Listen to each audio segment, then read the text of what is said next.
Bismillahirrahmanirrahim. Video kali ini merupakan video tentang pernyataan diri dosen unjuk kerja Tridharma Perguruan Tinggi di bidang pengajaran.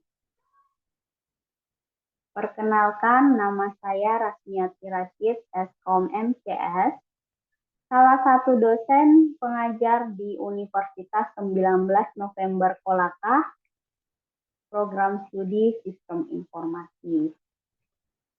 Adapun mata kuliah yang akan saya deskripsikan pada kesempatan kali ini adalah mata kuliah di bidang keahlian, yaitu aplikasi perkantoran. Mata kuliah ini mengajarkan tentang bagaimana mengoptimalkan penggunaan fitur-fitur otomatisasi pada aplikasi perkantoran, seperti aplikasi Microsoft Office Word, Microsoft Office Excel, Microsoft Office PowerPoint, dan Microsoft Visio. Nah, mata kuliah ini terdiri dari 3 SKS yang kemudian dalam proses pembelajarannya dilakukan dengan 2 metode pembelajaran, dibagi menjadi 2, yaitu 2 SKS untuk teori dan 1 SKS untuk praktikum.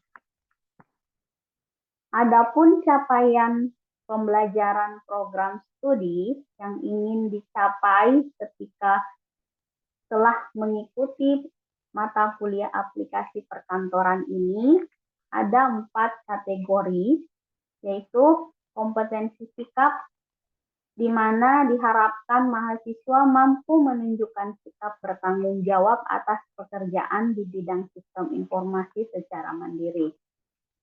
Kemudian kompetensi pengetahuan, setelah mengikuti pembelajaran pada mata kuliah ini diharapkan mahasiswa memiliki pengetahuan tentang best practice pengaturan proses teknologi informasi yang berkaitan dengan pemenuhan kebutuhan bisnis. Kemudian kompetensi yang ketiga yaitu di bidang keahlian umum.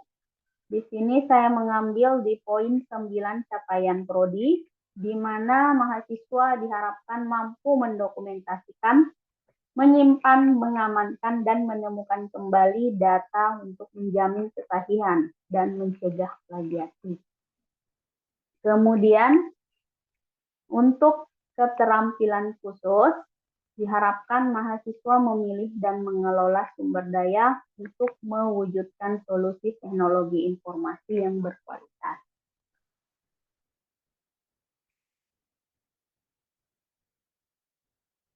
Kemudian, capaian pembelajaran mata kuliah dibagi menjadi 4 CPMK yang terdiri dari yang mewakili masing-masing pokok pembahasan pada mata kuliah aplikasi perkantoran ini.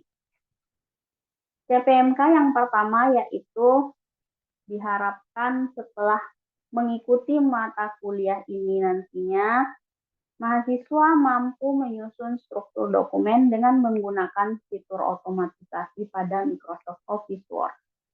Kemudian CPMK yang kedua berkaitan dengan aplikasi Microsoft Office Excel, di mana setelah mengikuti pembelajaran mata kuliah ini, mahasiswa mampu menganalisis penggunaan formula-formula yang ada pada Microsoft Office Excel.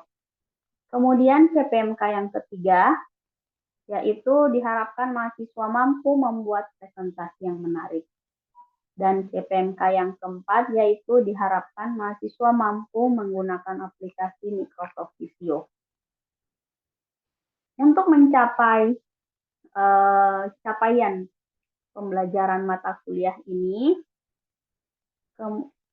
kemudian dibagi menjadi beberapa sub CPMK, di mana tahapannya dimulai dari kategori bagaimana mahasiswa memahami terlebih dahulu fungsi-fungsi menu yang ada pada setiap aplikasi. Kemudian setelah mahasiswa memahami fungsi-fungsi menu dari setiap aplikasi, kemudian baru dikembangkan untuk di CPMK yang pertama, bagaimana mahasiswa bisa menyusun daftar isi maupun daftar tabel dan gambar secara otomatis. Kemudian untuk mencapai CPMK yang kedua, dibuat sub CPMK bagaimana mahasiswa setelah memahami fitur-fitur atau fungsi menu pada Microsoft Office Excel, bagaimana dia menggunakan formula-formula yang ada pada aplikasi tersebut dan menyelesaikan permasalahan kasus yang diberikan. Kemudian untuk bisa membuat presentasi yang menarik, selain mahasiswa harus memahami terlebih dahulu fungsi-fungsi menu yang ada pada Microsoft Office PowerPoint, mahasiswa juga harus mampu mengelola beberapa objek teks maupun shape yang ada pada aplikasi PowerPoint ini. Kemudian mahasiswa juga harus mampu mengelola terlebih dahulu slide, shape, maupun hyperlink dan objek button yang ada di dalam aplikasi Microsoft Office PowerPoint tersebut. Kemudian untuk menggunakan aplikasi Microsoft Visio, selain harus memahami fungsi menu yang ada pada menu Microsoft Office Visio ini, mahasiswa juga harus mampu menggunakan tools-tools yang ada pada aplikasi Visio untuk melakukan menggambar dalam bentuk flowchart, IRD, maupun relasi antar tabel. Adapun bentuk dan metode pembelajaran pada mata kuliah aplikasi perkantoran ini, model pembelajaran yang dilakukan terdiri dari kuliah tatap muka, tutorial, pemberian video tutorial, praktikum di lab komputer, dan adanya sistem responsi terhadap tugas yang diberikan. Kemudian metode pembelajaran yang dilakukan adalah problem based learning, di mana saya mengajak mahasiswa untuk mengidentifikasi permasalahan yang ada di lingkungan sekitar, selain dari permasalahan yang diberikan di modul praktikum yang diberikan. Kemudian metode pembelajaran yang lain yaitu simulation, di mana mahasiswa mensimulasikan terlebih dahulu hasil tutorial menonton video pembelajaran yang diberikan sebelumnya. Nah, kegiatan problem based learning ini bisa dilakukan di kelas teori maupun di kelas praktikum. Sedangkan untuk metode pembelajaran simulation hanya dilakukan di kelas praktikum. Sedangkan untuk responsi dilakukan setiap ada tugas di tiap pertemuan yang kemudian harus dilakukan sistem responsi sebelum masuk di pertemuan selanjutnya. Kemudian bentuk penilaian pada mata kuliah ini ada dua kategori, yaitu bentuk tes dan non-tes. Untuk bentuk tes terdiri dari penugasan yang diberikan oleh dosen, kemudian adanya kuis, ujian tengah semester, dan ujian akhir semester. Indikator penilaian dari bentuk penilaian tes ini yaitu bagaimana ketepatan menjelaskan setiap komponen-komponen soal yang diberikan. Kemudian ketepatan menganalisa penggunaan formula maupun pemecahan, bagaimana menganalisa solusi dan memberikan solusi pemecahan masalah terhadap permasalahan yang diberikan. Kemudian bagaimana ketepatan menggunakan tools yang sesuai dalam membuat presentasi yang menarik, dan bagaimana ketepatan menggunakan tools yang ada di dalam Microsoft Office Visio dalam menggambar flowchart, IRD, maupun relasi angka tabel.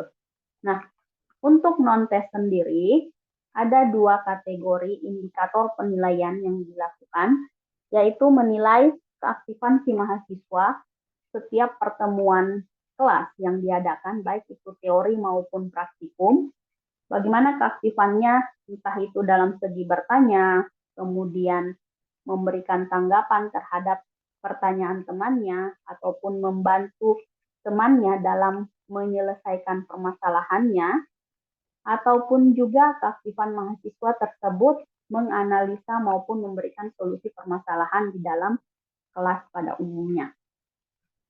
Kemudian indikator penilaian yang kedua di non-tes ini adalah simulasi. Bagaimana keaktifan mahasiswa melakukan simulasi kegiatan praktikum dengan baik. Apakah proses simulasi yang mereka lakukan berjalan dengan baik dan sesuai dengan apa yang diinstruksikan pada modul pembelajaran atau tidak. Nah, untuk nilai akhir dari dua bentuk penilaian ini saya gabung ke semuanya, kemudian nanti dibagi sesuai dengan berapa banyak komponen penilaian yang saya ambil. Nah, selanjutnya berikut adalah video tutorial yang pernah saya bagikan ke dalam kelas aplikasi perkantoran ini dan video interaksi kelas pada sesi praktikum lab komputer. Di video kali ini saya akan memperkenalkan tentang manajemen reference, bagaimana kita menulis sebuah citasi, kemudian membuat daftar isinya. Kalau biasanya untuk penulisan citasi mungkin ditulis secara manual, misalnya nama penulisnya, kemudian tahun.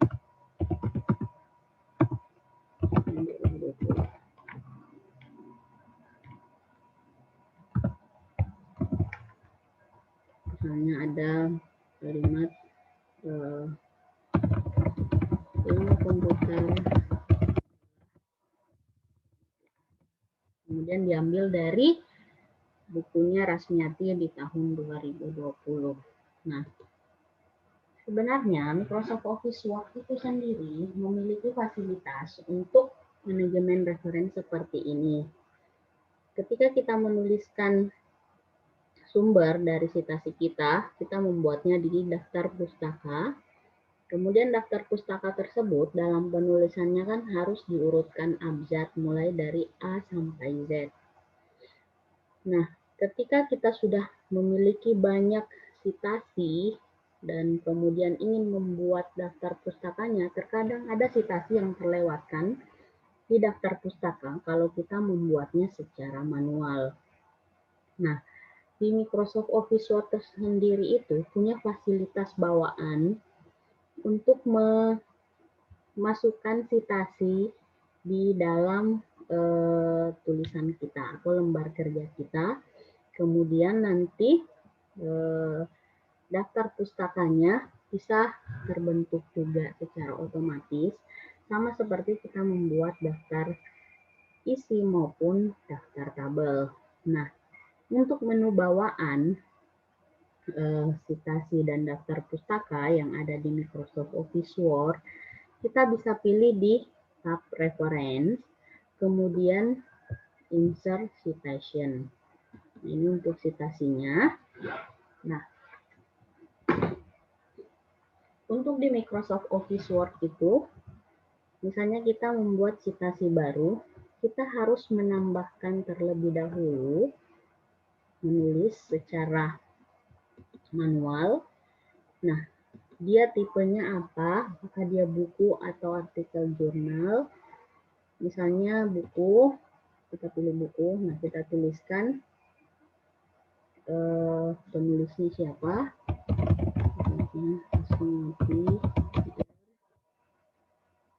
Kalau misalnya ada lebih dari satu penulisnya, kalian bisa tulis koma, kemudian penulis kedua, dan seterusnya. Nah, kemudian judulnya misalnya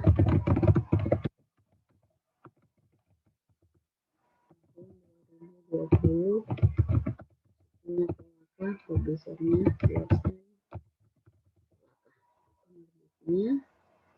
kemudian oke.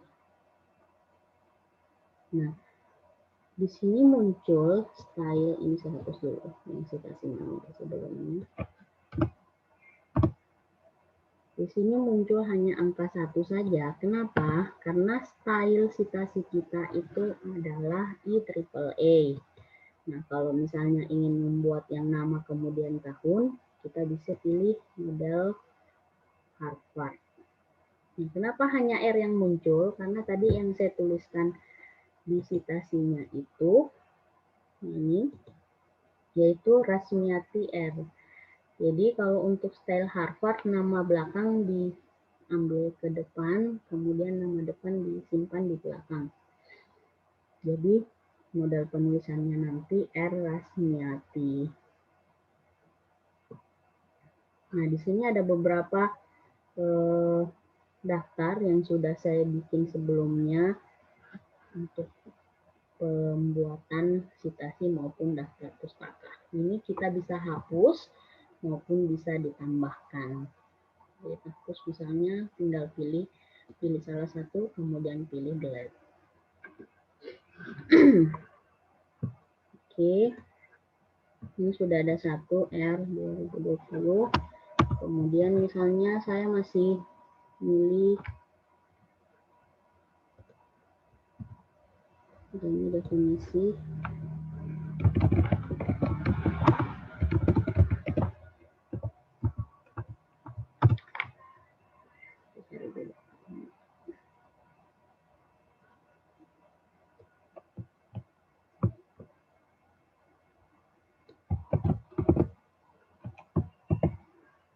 Misalnya ada sebuah definisi sistem informasi manajemen, kemudian yang saya citasi dari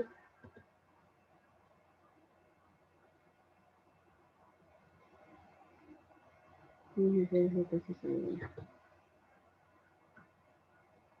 Saya ambil Soekarno misalnya.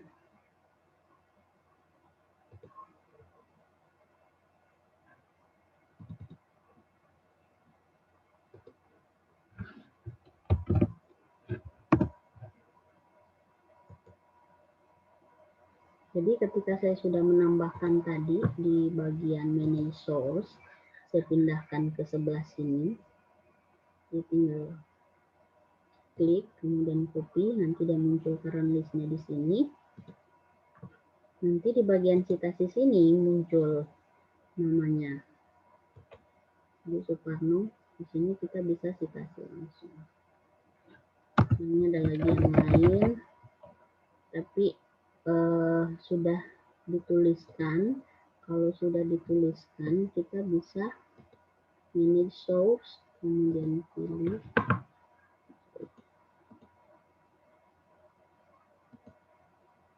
Jadi pilih dulu di master list-nya, kemudian nanti muncul di current list, supaya kita bisa ambil di insert citation. Nanti muncul Taufik dan kawan-kawan, karena dia stylenya apa sekarang.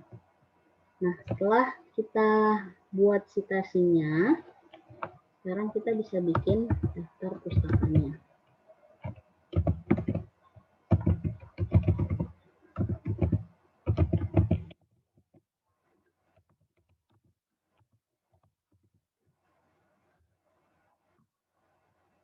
Untuk daftar pustaka, kita bisa pilih tetap di menu, masih di menu tab preference, kemudian pilih bibliografi.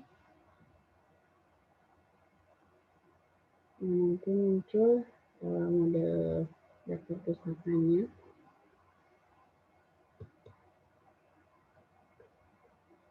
Jadi muncul secara langsung seperti ini.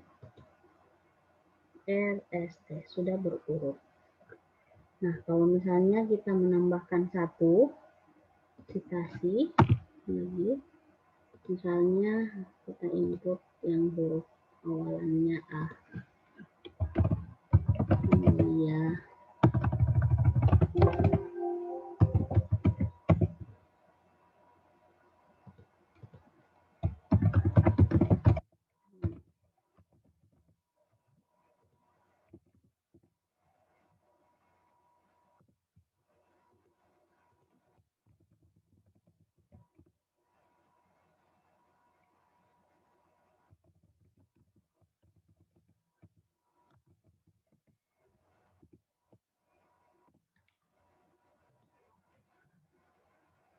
Nanti muncul Amelia.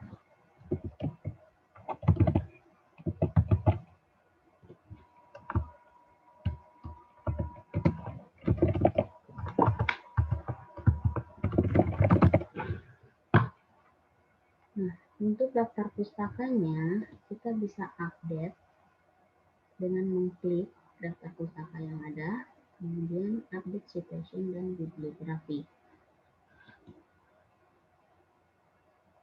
Nah, nanti muncul secara otomatis nama Amelia di paling pertama, paling atas.